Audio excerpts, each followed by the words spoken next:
Welcome back, Fear Fiends, to the Chillergeist Horror League. We kick off the urban horror division with a magnificent metropolitan massacre. In the blood-red corner, we have the buzzing, tragic, and legendary urban myth made flesh, Candyman.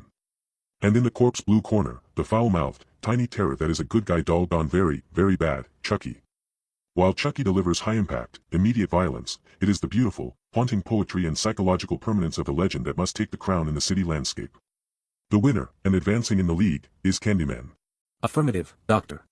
Subject Candyman's threat model is superior due to his cultural replication factor, relying on a highly efficient, verbally activated, target acquisition protocol.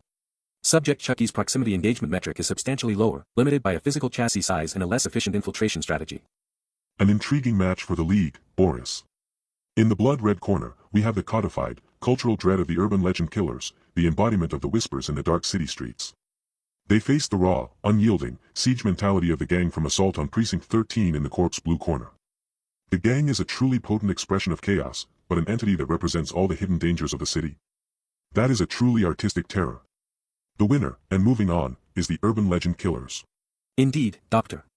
The urban legend killers possess a superior narrative durability score, allowing their threat to be immediately reconfigured for new demographic and geographical zones. The gang, while exhibiting a high localized violence metric, is fundamentally limited by the constraints of a defined, singular location and finite operational duration. This is a clash of high-concept horrors, Fear Fiends. The societal-sanctioned, annual bloodbath of the Purgers in the blood-red corner, facing off against the sophisticated, ancient, and highly effective parasitic threat of the vampires from Blade in the corpse blue corner. The vampires are a classic enemy, but a villain that exposes the darkness already inside us, validated by law. That is a truly exquisite terror, Boris. The winner is the domestic, state-sanctioned nightmare of the Purgers.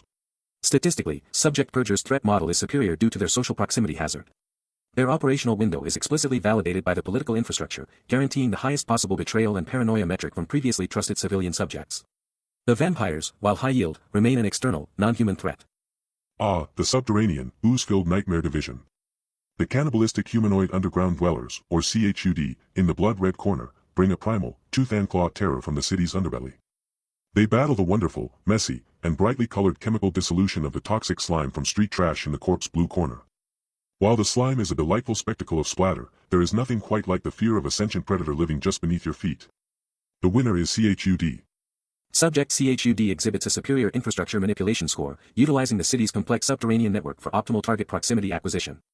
The toxic slime's lethality metric, while rapid, is constrained by the limitations of fluid dispersion mechanics, resulting in a statistically slower geographical spread rate. Our final matchup in this first round of urban horror is a truly fascinating collision of scope, Boris. The subtle, insidious, and deeply personal terror of the cult from Rosemary's Baby in the blood-red corner, up against the colossal, primordial, fear-feeding monster, lurking in the city's drainage, the sewer clown in the corpse blue corner. While Pennywise has an ultimate entity power, the cult masterfully exploits the ultimate urban fear, the betrayal of your neighbors and the inescapable danger of the very apartment building you call home. The winner is the cult. Subject Cult demonstrates an unparalleled proximity and invisibility factor, operating within high-density, socioeconomic structures and effectively neutralizing all support network metrics. Subject Sewer Clown, while possessing a higher entity class power, is restricted by a highly predictable recurrence cycle and a statistically lower audience perception of domestic threat.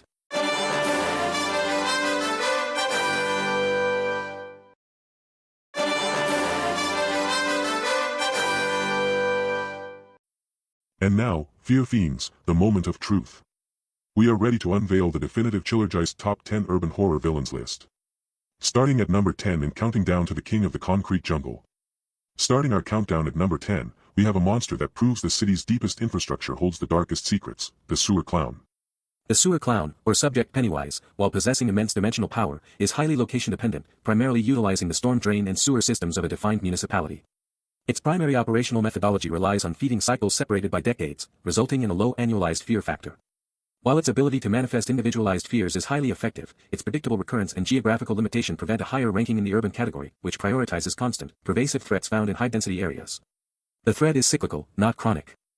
Sliding into the number 9 spot, it's a villain that proves true terror wears a human face and lives right next door, the cult from Rosemary's Baby. The cult's placement is derived from its exemplary ability to exploit the social proximity inherent to apartment-based urban living. Their threat is characterized by a high infiltration efficiency score, where they neutralize all target support networks through meticulously planned social engineering. This villain operates in the most intimate urban spaces, transforming the domestic sanctuary into a zone of ultimate peril. Unlike external threats, the cult requires no physical weaponry. Their power is derived from the calculated breakdown of trust and psychological isolation, making them a subtle yet pervasive hazard of high-density housing. Coming in at number 8, we salute a wonderfully messy, colorful, and completely chaotic threat that shows us the city's garbage is far from harmless, the toxic slime from street trash. Subject toxic slime earns its ranking due to its origins in urban decay and environmental negligence, making it a threat intrinsically linked to the city's infrastructure failures. Its operational profile is defined by a rapid target dissolution rate, transforming subjects into vivid chemical waste. While its dissemination is limited by the physics of fluid movement and its presence is often localized to derelict areas, the nature of its gruesome, immediate impact grants it a solid mid-range position. It is a fantastic example of the city turning its own discarded refuse into a lethal agent. At number 7, we delve deeper into the city's dark underbelly for the cannibalistic humanoid underground dwellers, or simply, C.H.U.D.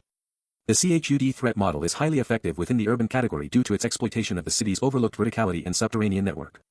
They utilize complex infrastructural pathways, sewers, subway tunnels, and utility access points, for optimal target proximity and unpredictable ambushes. Their existence as a species pushed to the margins by urban sprawl resonates strongly with the core fears of a concrete jungle. The result is a high hidden proximity metric, reminding the human population that the city is not just what you see above ground, but an entire ecosystem of unseen danger. Sinking their fangs into the number 6 slot, it's the sleek, sophisticated, and deadly parasitic rulers of the night, the vampires from the Blade series. The vampires occupy this position because they represent the ultimate fear of the hidden elite, a highly organized, predatory subculture operating invisibly within the highest echelons of urban society. Their control over finance, nightlife, and political mechanisms grants them a high social dominance index. However, their fundamental vulnerability to conventional weaponry and specific weaknesses, such as ultraviolet light, introduces exploitable flaws that prevent a higher placement. While the threat is pervasive and highly influential, it is not omnipotent within the 24-hour city cycle. Breaking into the top 5, we find a villain that forces us to question the entire foundation of society, the Purgers. The Purgers are a uniquely terrifying urban phenomenon because their threat is derived from the explicit breakdown of social contract. Their operational profile requires zero mythological or supernatural elements, the horror is purely human and government-sanctioned. This grants them an unparalleled betrayal and paranoia metric, as the source of terror is any neighbor, friend, or stranger who is given legal permission to execute violence. The Purgers exploit the crowded, high-density environment of the city to maximize yield, making them the ultimate domestic terror agent. At number 4, we have the pure, unadulterated street aggression of a group who needs no name or motive, the gang from Assault on Precinct 13. The gang's high placement is attributed to their representation of unpredictable, relentless, and decentralized chaos. They are an entity defined by numbers, motivation, and an absolute commitment to their territorial imperative.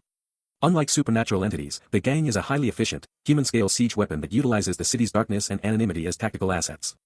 Their persistence and refusal to engage in psychological games make them a raw, primal threat against the infrastructure of law and order. The terror is immediate, physical, and highly localized, yet devastatingly effective.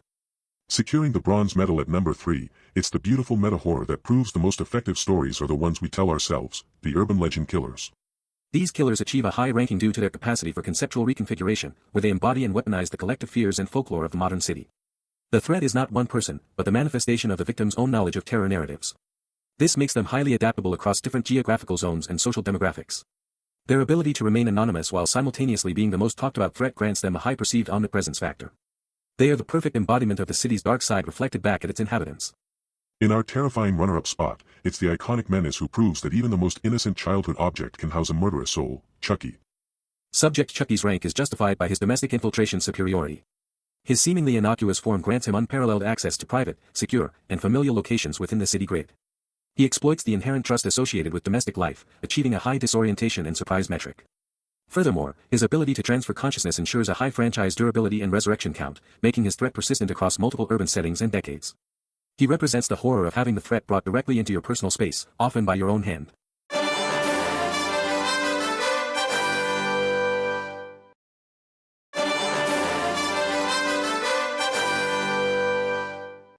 And the undisputed king of the concrete jungle, sitting majestically at the peak of the urban horror division, is the tragic, poetic, and utterly unforgettable master of the myth. Candyman. Candyman is the definitive urban horror champion due to his unmatched metaphysical inseparability from the setting. His existence is directly tied to the infrastructure, social decay, and economic history of the urban environment, specifically the Cabrini Green housing projects. He operates simultaneously as a tangible killer and a psychologically viral legend. This duality grants him both physical lethality and narrative immortality. His method requires the victim to activate the threat, ensuring voluntary engagement, while his high emotional resonance factor makes him terrify.